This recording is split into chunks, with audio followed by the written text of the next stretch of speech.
getting some fun out of life. Hi, I'm Rod Byers. Welcome to Wine Talk on TV, and this is Wine Talk on the Road. We're here at Smith Vineyards in Grass Valley. We're on Dog Bar Road, just on the outskirts, about 2 miles outside of Grass Valley. We've got the iconic barn of the Smith Vineyards label in the background. And we're here to talk with Gary Smith, the owner of Smith Vineyards. He's out in the vineyard working on the vine, so we're going to just go on out and see what he's up to. Well, here we are. We've been hiking the hillsides of Smith Vineyard. We're on a hilly little side of a rolling hillside here. Gary Smith. Gary? Rod, good to see you. Gary Smith is owner, winemaker, grape grower, tractor driver. All of the above. All of the above. Gary Smith is our host today. We're at Smith Vineyard, as you know. And what we're going to do is we're going to pick up the story of our sequence in a year in the life of the vine. Where we left off in the vineyard, we were back at Montaliva with Mark Henry, and we were just pruning grapes at that time. Now we're going to pick up the story with Gary. Now it's June, so we're 3 months later than the original broadcast. So here we are in June. When did you prune? We pruned, I think it was about the first week of March.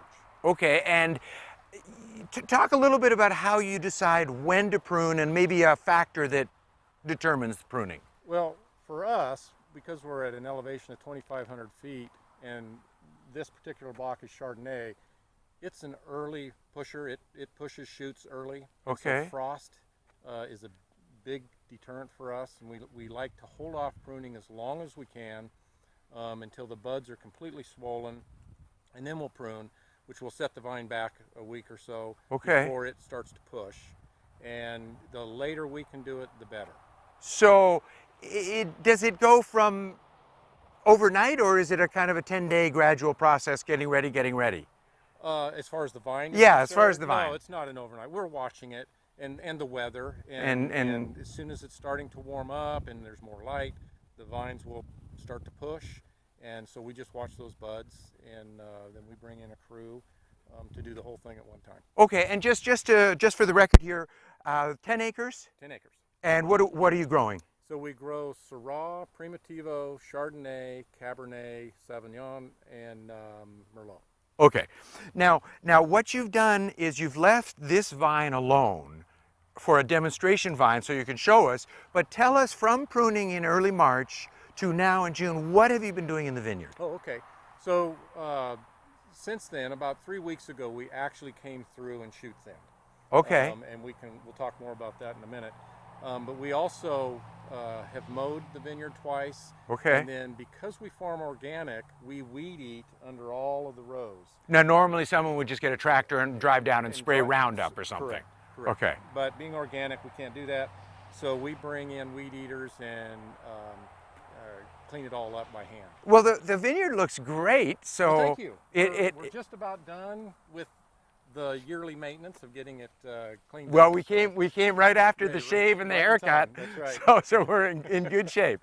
So a difficult spring, not so difficult. What's the verdict this year? Actually, as it's turned out, I think our bad weather is over. I think it's a good spring. We have plenty of water this year. Now all that rain, is that a problem? No, not at this point. We're just about through bloom, so we don't have any concerns about heavy rain. The hailstorm, we did have a hailstorm roll through here, I think last week. Did a little bit of damage, but not much. So I'm pretty happy with where we sit for this spring. Okay, and you've been doing this for how long? Since 1999. You came in, and this is your ancestral Correct. This vineyard. Is my father's hobby gone awry. And he planted it when? In 1980, started planting. So how many years is that? So it's 37, getting close to 40 years. So these are old vines. Correct. Yeah, they're old. You ever use that term, old vine? We do. Do you? All the time. All right. Okay. Good. Okay. So tell us what you would do here. So what we're going to do is we want to shoot thin, which is take all the shoots that aren't necessary to care for the fruit, off of here. So the plant is not exerting any extra energy on vines that don't count. So we'll go through and we'll take out any vines that do not have any fruit on it. Okay. And usually when we do this, it's just a small flower that we see. Since we've waited on this particular vine, the flowers have actually gone through bloom, and you can actually see the grapes on them. So we're going to take off anything that doesn't have fruit on it and leave only 2 vines per spur. Okay, let's take a look. Okay, so it'll take me just a minute to get started to kind of dig through here. So you don't even have clippers? No, you don't need clippers to do this unless you get something really big. But we'll just... Now, why isn't it a case where the more green leaves, the better? Well, it takes a lot of energy to grow those vines, and they don't have any fruit. There's plenty of greenery on the vines that have the fruit, so that's all we want. So they're using up more energy than they're producing, in Correct. a sense. Correct. Okay. Is there a ratio that you somehow learn about leaf to grape? You know, I don't have anything like that. I'm just taking it down to, I just know I want no more than 2 vines per spur. Okay, so this is a... So this is the spur. That's the coming spur. off the cordon. There's the cordon. There's the spur, and this has 2 buds on it. So this has, yes, and it just takes a little while to get through it. So basically... Do you have someone later, like the cooking shows, to come up and clean up all your mess? No. You know, we just mow it into the ground, and it's all decomposed, and that's it. Okay, all right, go organic.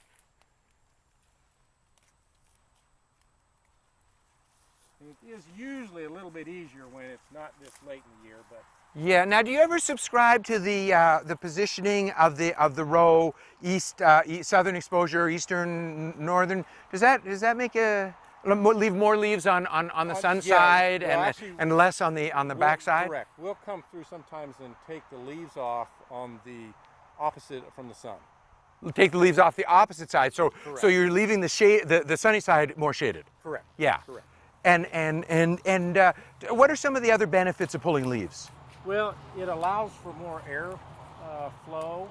It allows for me to get more penetration with my spray, light penetration for the fruit, and that's pretty much it. Okay. And you're just taking the plant down to what it needs to ripen, mature the fruit that you leave on it. And you just sort of know this because you know it. Yeah, I've learned it over the years. Over the years. Now, I used to hear about this, what they call dappled sunshine concept, where you stick your hand in the middle of the vine, and if it's in full sunlight, there's not enough leaves. If it's in full shade, there's too many leaves. And if it's got dappled light on it, It's just about right. just about right. Does that work? Yeah, because you don't want them, your fruit will get sunburned. If Yeah. It's just in the direct sun Okay. all the time. So this is a fair job, but this is kind of what we want to leave. You can see there's a lot more sun penetration. Right. There's a lot more air movement. So you're more concerned about the leaves surrounding the grape clusters than you are about the leaves up here? Correct. Yeah. So Okay. mostly we found it beneficial in our Primitivo to take the leaves off what on it is the north side, and it really helps with the ripening. Does it? It opens it up. The leaves are actually quite a bit larger than these Chardonnay leaves, so they tend to shade the fruit. Okay. So we'll take it off. Now let's talk. So now you've gone through the vineyard. You've already done this everywhere. Correct. You would have done this about when? How long ago? About 3 weeks ago. Okay, so that middle of May or 3 weeks. middle of May, something Yeah. like that. Yeah. Okay. What would be next in the process? So what we're doing actually right now is tucking the vines. So the vines are getting pretty long, and we want to keep it up here in the trellis, because what will happen is these vines are going to continue growing for another month. Yeah. And they all sprawl out here into the rows. I break them with the tractor. Okay. So we try and get them all tucked up into the... So what do you get, a glass of wine and walk out here at the vineyard at night and Well- tuck him into bed? What do you do? No, we just start walking down the rows, and really what we'll do, we take this upper wire Yeah. on the trellis, and we, in the early spring, before the vines have started pushing, we actually take it down and lower it. Yeah. And then I just came through actually yesterday, and brought them back up. And why do you do that? Well, when we raise it up, it catches all the vines. Oh, and so it moves them all at once. We don't have to try and individually touch Aha, each one. clever. Yes, of Can't course. Yes, someone told me this. Why didn't they tell me sooner? Exactly. Okay, now let's talk about spraying. You're an organic vineyard, so you can't spray synthetic chemicals. Correct. Can't spray Roundup or Right, something like that. But you spray for sulfur. Talk a little bit about mildew and sulfur. Oh, okay. So our biggest nemesis is mildew, Okay. especially in our Chardonnay. And so we spray sulfur to protect them from the mildew. Okay. And it's every 7-day spray. So we spray in here every 7 days. Okay. Mildew. And that involves driving the tractor down the row. Every row. Is it like this way, this one, and then go that one? No, I drive down and it blasts. It this blasts row, both sides. Okay. And then I'll drive down the next row and it blasts. So this row gets hit on 2 different sides. And just for those people wondering about sulfur and organic, do they conflict at all? No, sulfur is an organic product. Okay, so it's inside the organic family. Correct. So there's no issue there. None whatsoever. And are grapes particularly sensitive to mildew? Certain varietals are. Our Chardonnay and our Primitivo are our most susceptible. Merlot, I've never had a problem with Merlot or Cab. Do you spray? Or Spray 'em. You still spray? But I've not had mildew problems. Where I do spray the Chardonnay and the Primitivo, I still get a little bit of mildew. Do you? Yeah. Okay. So we'll go through late in the summer, and when we see it, we cut it out. So is it an immense amount of time? How much time are you spending? You talked about a crew doing the weed eating, but how much time are you spending on farming? Well, it's a 4 to 5 week process in the spring for us. That includes the shoot thinning, which is going on at the same time as the mowing and the weed eating. So it's about a 4 to 5 week process, and I'm actually out here 80% of that time. Okay. Okay. And what would be your words of wisdom for someone watching this show thinking about planting a vineyard? Would it be run the other way? Would it be buy twice. mine? Yeah, What would be your twice. advice to someone thinking about planting a vineyard? It needs to be a passion. There's no doubt about it. Okay. If you love to farm and grapes is your thing, then go for it, because it is rewarding. But if you don't like to be outside and you don't want to do the work, it probably isn't something you should even think about. Yeah. Okay. Okay. And now one of the things I've heard about is what they call, you've talked about shoot thinning, opening up the vine for the canopy, pulling off the excess leaves. What about grape thinning, cutting fruit? What's that all about? Well, if you're, and it has happened to our Primitivo, if we are producing more fruit than the vine is capable of bringing to maturity, then you can come through and take some of that fruit off. And you simply clip? Just cut it out. And is that another thing that you just sort of learn over time, or is there a rule there, or? Well, I don't know the rule. You know, I have learned it through a process of experience. So you didn't do it and you didn't ripen? Correct. Okay. And then, okay, if that happens again, I'm going to do it. And so we have, and it does. Is it the kind of thing where you start with, okay, I'll take that cluster and see if that helps? Or do you sort of be a little more ruthless from the very beginning? You can be a little more ruthless. I Okay. mean, we kind of know what 5 tons an acre looks like in our Primitivo. Okay. And we had one year what we estimated to be about 7 tons. Okay. So we went through and took 2 tons of it off. Uh-huh. And it did ripen. But it wasn't going to. So the consequence of not doing it, as painful as it sounds, Right. is that you get no crop at all. Well, yeah, you don't get it right. Or you don't get a ripe crop. Yeah. You get Yeah, and you if get an an unripe. if you get an early winter or early fall, that could be devastating. And when would you do that? When do you make that kind of decision? We've figured that we do it prior to veraison. And just say what that is? Veraison is where when the grapes turn purple. Okay. We try and do it right before. So I don't know if you can see the grapes here, but they're green and they're going to stay. These will stay green. They're Chardonnay, of course. But if they were red grapes, they would stay green until. For us, it's about the end of July, I think. End of July, and that's the process called veraison, Yeah, maybe middle of where August the red grapes turn from green to to red. Yeah. Yeah. purple color. Now, is it true that you can stop spraying after that? Yes. No. We stop. As soon as veraison hits and we get all the way through it, the sugar content is high enough in the fruit that the mildew will not grow. So then you just worry about birds. Well, that comes if it gets a little too ripe. Then as soon as they get ripe enough to harvest. And then finally, let's just talk about water for a minute. We had a huge, double our average rainfall after 4 years of drought. Right. First of all, what difference does that make? Does it delay your watering? Will you not have to water at all? How will this last winter affect this growing season? Well, we've got so much subterranean water this year that the vines have just taken off. It's Okay. a wonderful spring for us. And it's been a little cool, so that's good too. And a little cool. And I'm convinced it's because of the water. The last 2-3 years have been pretty brutal on the vineyard. There's just been no water way down deep. These vines are almost 40 years old, and we've taken them out before, and they go down, what we get is 10 feet of root out. And you're not done. And that's just what comes out of the ground. Yeah. So there was no water down deep, and so it was tough on the vineyard. We were watering, I believe, by this time already last year. Yeah. By early June, you're already watering. Yeah. Where we won't water, there's been years, and this year could be one of them, where I may water 2-3 times this year. And because that's once it. we hit veraison, we stop watering also. Okay, 2 questions there. First of all, what would be the sign that you know you need to water? Well, these tendrils here that you see, they'll start dying Okay. and turning brown. Okay. But you can see they're all real green. And So there's by a the lot of good time you growth. see it turning brown, is it too late, or does that Well, mean you turn on the water? You probably should have turned the water on a little earlier. So that's a warning sign. Okay. Yeah.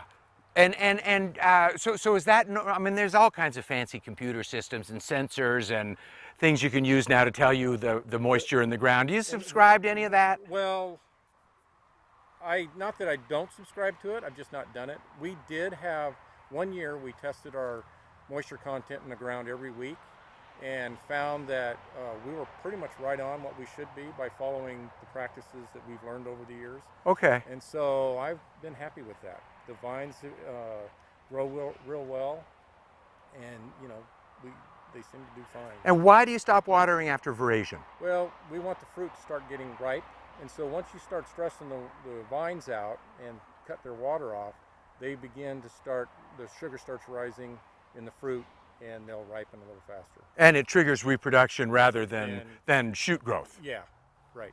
They stop growing arms and start producing producing the reproductive generation. Okay, well, Gary, that's great. Anything else we need to know?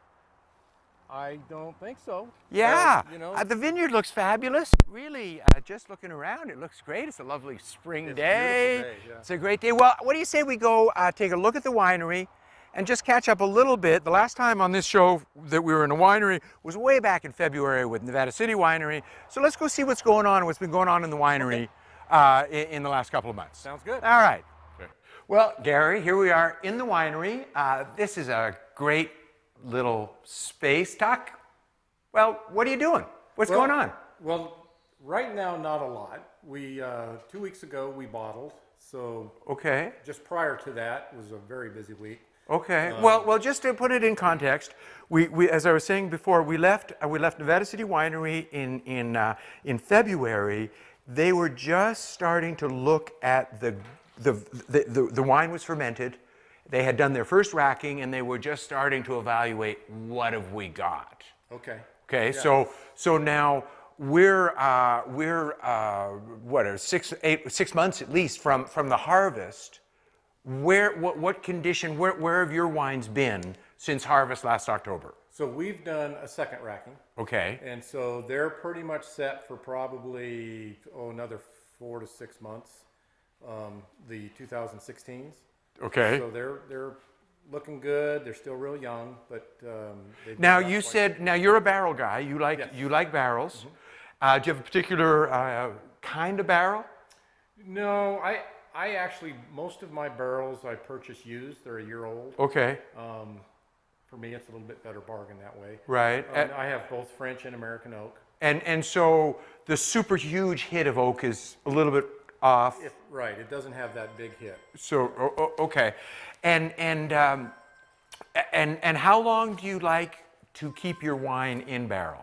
Our reds are about 20 months, so almost 2 years. Okay, so when you say that you just 2 or 3 weeks ago, or mid-May or so, just finished bottling, those would have been the 2015s. That's correct. Okay, so are you a blending guy? Yeah, I've actually learned that blending works real well. So we will take each varietal that's fermented as its own varietal.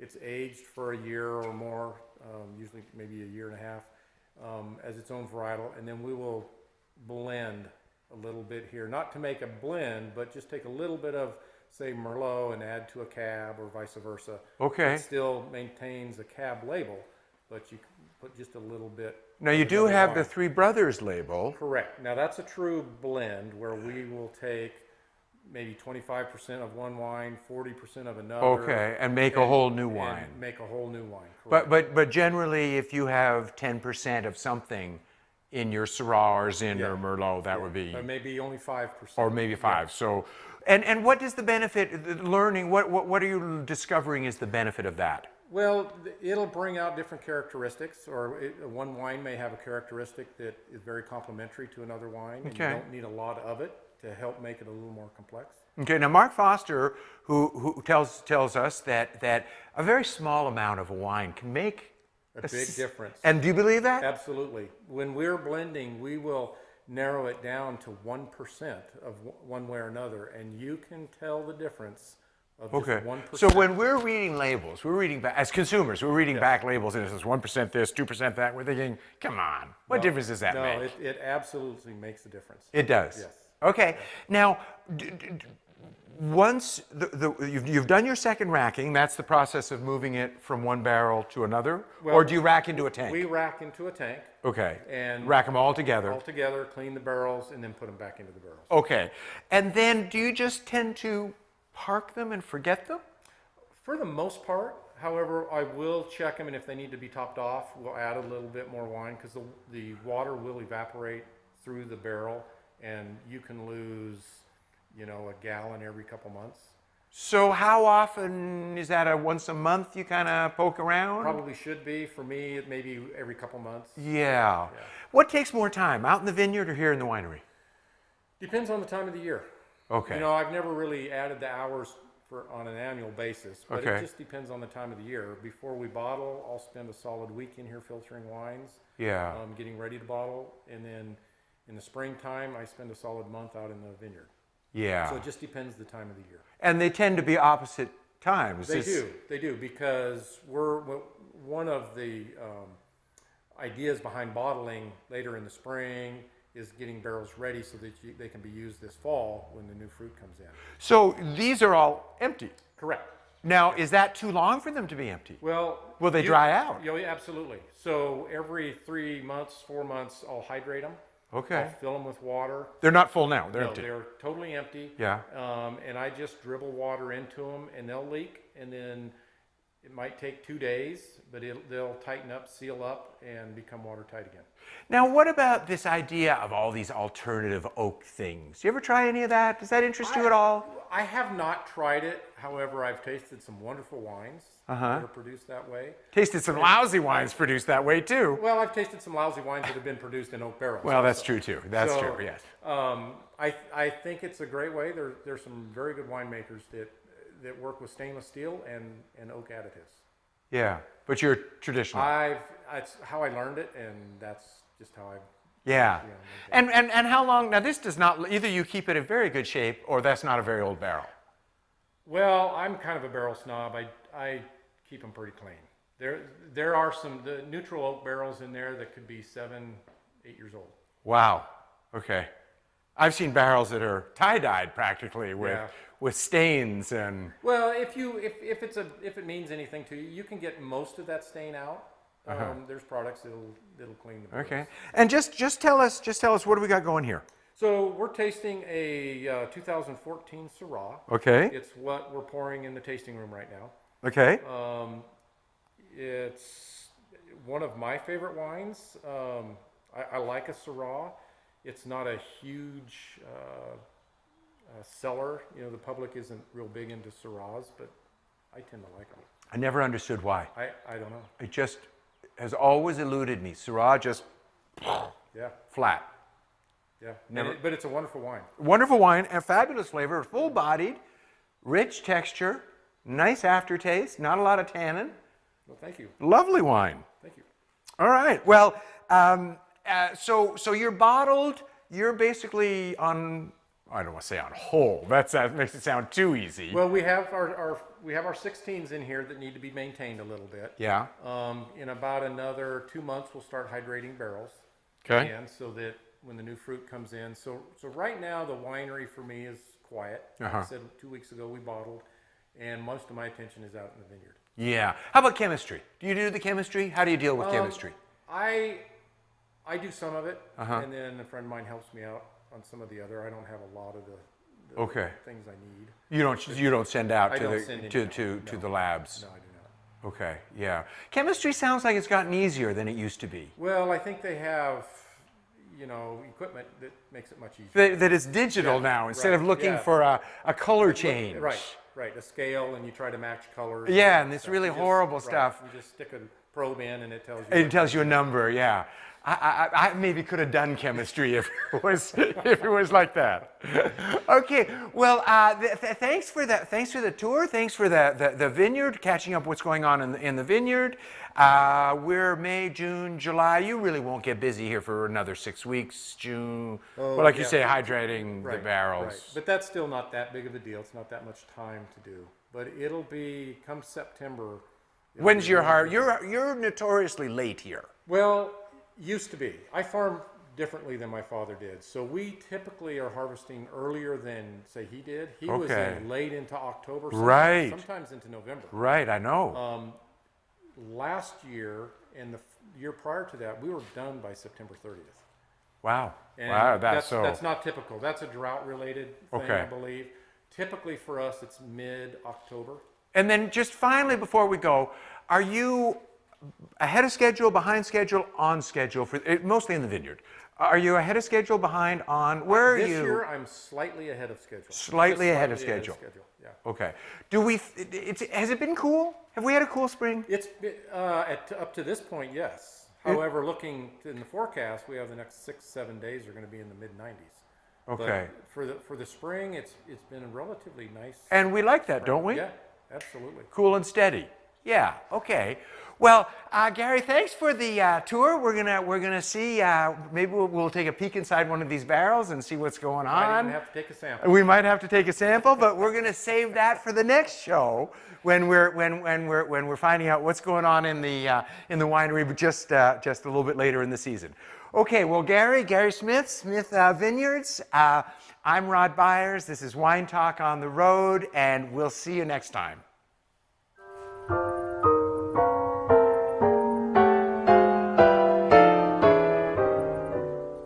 When we want to love, we love. When we want to kiss, we kiss. With a little petting, we're getting some fun out of life. When we want to work, we work. When we want to play, we play. In a happy setting, we're getting some fun out of life. Sorry, I forgot. I'm walking down the vineyard, walking down here.